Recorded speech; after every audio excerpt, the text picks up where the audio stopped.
is up, Dallas Cowboys fans? Welcome in to another Dallas Cowboys Daily Blitz podcast. It is Monday, 7 a.m., bright and early, following your conference championship games. And man, oh man, I don't know if your teams won or if teams that you were cheering for won, but I have to admit, pretty entertaining.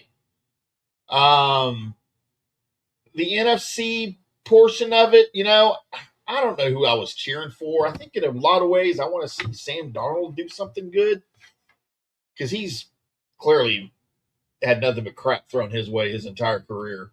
But I have no love for the Seahawks. I hate their colors. I hate their fans. That stupid neon green, whatever the hell it is, it's got to go.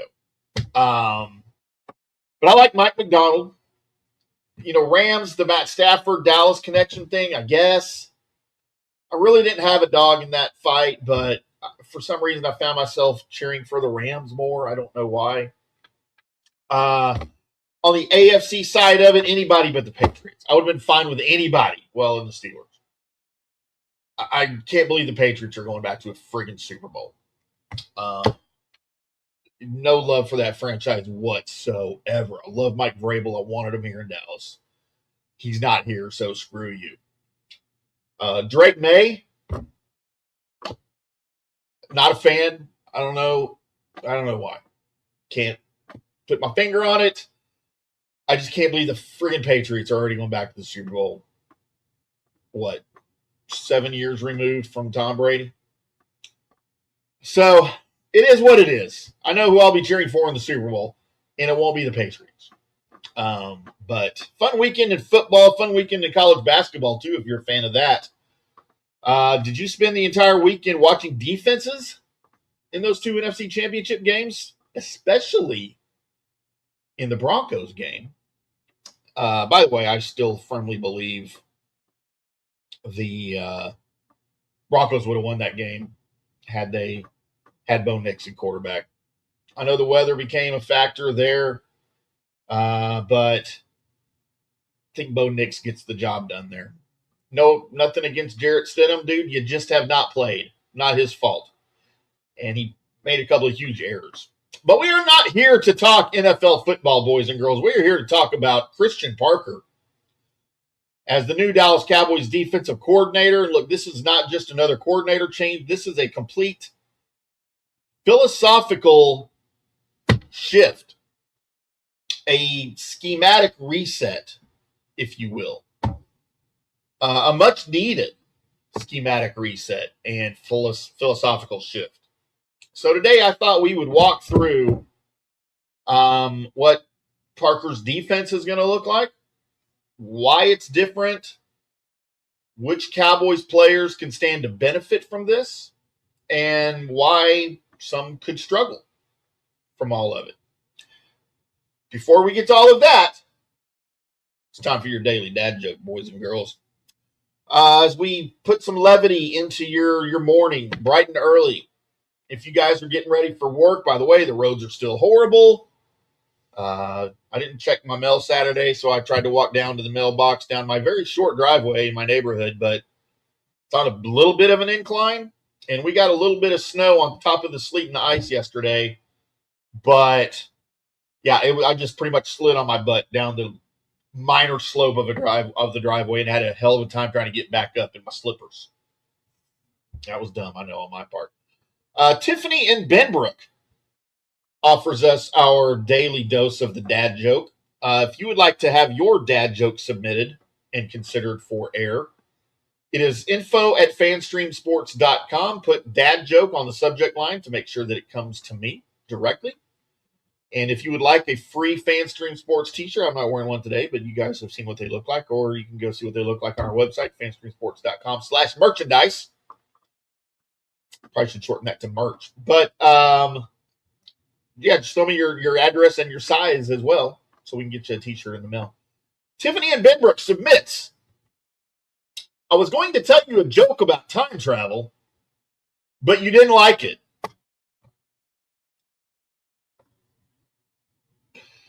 Now, I will admit, Tiffany and everyone, it took me a minute to get that one. probably longer than it should have, but I had to think for a second. But when I got it, 4 or 5 milliseconds after I read it, again, way too long. It was funny. I chuckled more than I did on some others. I'll be completely honest. Thank you, Tiffany. So let's get into it, boys and girls. Why the Cowboys' hire of Christian Parker matters.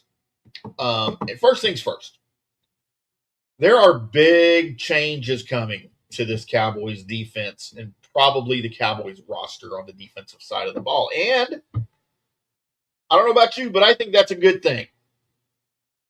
The Cowboys defense has lived on a swinging pendulum for years. You've had overly conservative zone structures. You've had hyper-aggressive blitz structures and blitz packages. Then with Dan Quinn, you had something that was a little bit in between. Christian Parker will represent an absolute clean break from all of that. He, of course, comes from the Vic Fangio coaching tree. He's had stops in Denver, in Philadelphia. And Aggies fans, he has even worked under the great Mike Elko as well. And if you know Fangio defenses, if you've sort of dove into that more than the casual fan, you will know buzzwords like two high shells, post-snap rotations, match coverage, simulated pressures. And above all, they are not predictable defenses. And that part is the key here. So if you want to simplify all of this, what you're going to see is a lot more two high safety looks that looks like cover two. Everybody's familiar with cover two? Two very deep safeties. But that is usually a disguise. And that is the look that you get pre-snap in a Fangio-style defense. You show two high. After the snap of the ball, you rotate into what your actual defense is, whether that's maybe a cover three, you spin a safety down into a robber, you drop into match zone. Occasionally you might start with your cover two look and then you roll into man, depending on the situation. The Eagles were absolutely elite at this last year. The Cowboys, not so much. Dallas lived in cover one and cover three and could not disguise, nor did they try any coverages all season long. When they went to a cover two or a two high, they didn't rotate out of it. The quarterback, whoever that was, knew exactly what he was getting and always played pretty much the right play. In other words, the Cowboys were extremely predictable last season. And that is all about to change mightily. Parker's defenses will force quarterbacks to process all of that after the snap, not before. So the quarterback walks up to the center or stays in shotgun or the pistol or whatever, and he evaluates what he has in front of him. Last year, he knew exactly what he had in front of him because at the snap of the ball, that was it. Next year, the quarterback's going to walk up. He's going to have that same look. He's going to, all right, I'm in cover two. There's my two high safeties. There's my mic. Looks like we're man. Run a guy in motion. He gets followed. All right, I'm in man. But when the ball gets snapped, all of that changes. You got guys swapping. You got guys rotating over, safeties and corners switching, all sorts of stuff.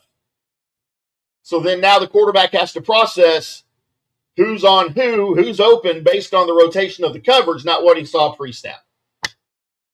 So that gives you an extra sometimes half second to a second on defense, which is how you get sacks and how you get turnovers. Boom. That's a little oversimplification, but I hope that makes sense. Another major change, other than coverage, will be the structure of the front. You'll have more five-man fronts. Maybe not a traditional base defense, but a very modern nickel-based five-man look. This is where you'll see three interior defensive linemen edges standing up, linebackers and safeties are going to be used as like movable chess pieces. All right. This allows Dallas to stay in the nickel, control the run, and still disguise where pressure is coming from pre-snap. It's flexible, it's creative, and it fits today's NFL, for lack of a better word, I guess. Maybe the biggest change here that you will notice are simulated pressures. This is the big one. And this might be the most important shift. Dallas barely used any simulated pressures last year. 8% of the entirety of the defensive snaps in 2025 used simulated pressures. In other words, they didn't fake pressure. They did not tease a blitz and then jump out of it, except for 8% of the time.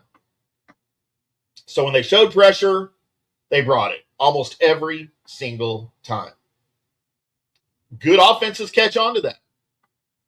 It's a tell. Parker's defenses will show pressure and then drop out. Or maybe they'll overload on one side pre-snap, again, disguising pre-snap coverage, right? But then at the snap of the ball, those guys will drop back and they'll bring a guy or two from the other side. Think about Mike Zimmer. If you guys were here when Mike Zimmer was the DC here the first time, the old double A gap looks, but then it's a more modern feel to that kind of. So confusion is the goal for the offense, for the quarterback. You want to confuse him. It's not just about raw aggression, which I feel like last year it kind of was. So let's talk about some attention to detail. Christian Parker is obsessed about preparation. And this part to me matters more than his scheme. There are stories of him keeping notes from every meeting, every install, every decision he has ever made, he has written down. I don't know if you guys are Waterboy fans. Remember the green notebook, the green spiral notebook that Coach Klein had as he was the offensive coordinator, and then the other coach stole it and took the job and whatever. That green notebook was center kind of to the plot of that. Think about Christian Parker's green spiral notebook. He has written down every single look he has ever seen and how he has handled it. And that attention to detail has been missing in Dallas. And frankly, that all starts at the top. So this hire is about bringing professionalism and precision back to the defense. And it starts now with Christian Parker. I also think next year that the nickel is going to be huge in this defense. The Cowboys have openly admitted last season how much they missed Jordan Lewis. And Parker's defensive scheme requires a versatile nickel defender, someone who can cover, fit the run, who can blitz, somebody who can communicate all of this to his teammates at the drop of a hat. Is that guy going to be Deron Bland? Maybe. Is it a safety that will roll down pre-snap? Maybe. Or is it a bigger body matchup piece? A big linebacker? I don't know. But make no mistake about it, boys and girls. The nickel is about to be one of the most important positions on this roster. So who does this impact the most? Let's talk some names here. DeMarvion Overshown. If he is healthy, that's your guy. He's a perfect fit. He can blitz. He can cover. He's versatile. He has the potential for a massive year next year in this defense if he can stay healthy. Crossing our fingers, knocking on all the wood. Yes, it's real wood. I think he's a perfect fit for this if he can do it. Deron Bland, no more freelancing from Deron Bland. He has got to be better. He has got to be healthy, and he has got to be more consistent. Savon Ravel. He might be the biggest beneficiary of this thing. Parker's cover 4 and cover 6 structures fit his game perfectly. Ravel is the kind of guy that Parker would go draft if he wasn't already here. So, again, if he can play football, which I think the jury's still out on that, although trending up, look for a big year from him. Marquise Bell is a wild card here. Does he become a nickel? I don't know. Maybe like a hybrid linebacker. I don't know if he can be the guy. Maybe he just adds depth to this thing. That might be the best fit for him. Again, health. Health's going to matter for all these guys. But make no mistake, the roster turnover is coming. It absolutely has to. Parker's going to have an input on personnel, and this defense will not run it back with just a couple of changes. This thing is about to change massively, and I think that's a good thing. What do y'all think? Is that a good thing? Let me know in the comments if you're watching this live, either on the FanStream Sports Dallas YouTube page or the Fish Report YouTube channel. Let us know what your thoughts are on the new scheme, on who might succeed in it. Your thoughts on the Christian Parker hire. I'd love to hear from you if you're listening to the recorded podcast, wherever you get your podcasts. Find me on social media at IndyCarTim, just about everywhere you can find it, at IndyCarTim. Would love to converse with you briefly about all of this. Look, boys and girls, Christian Parker is a first-time defensive coordinator. I'm not saying everything is fixed. There's risk here. There's no question there's risk here. He has never called plays. But this hire for him checks all of the boxes that the Cowboys desperately needed. A modern scheme, adaptability, attention to detail, player development, preparedness, all of it. The question now becomes, can Dallas finally match talent with the structure? That's what we're about to find out. Appreciate everybody tuning in. Once again, I'm IndyCarTim. This is the Dallas Cowboys Daily Blitz podcast. Each and every weekday, 7 a.m. Central, live. YouTube, X, Facebook, Twitch, Kick. Where else are we? I don't know. I don't know anything about all that, guys. I just get up here and I talk when they tell me to. That's all I can do.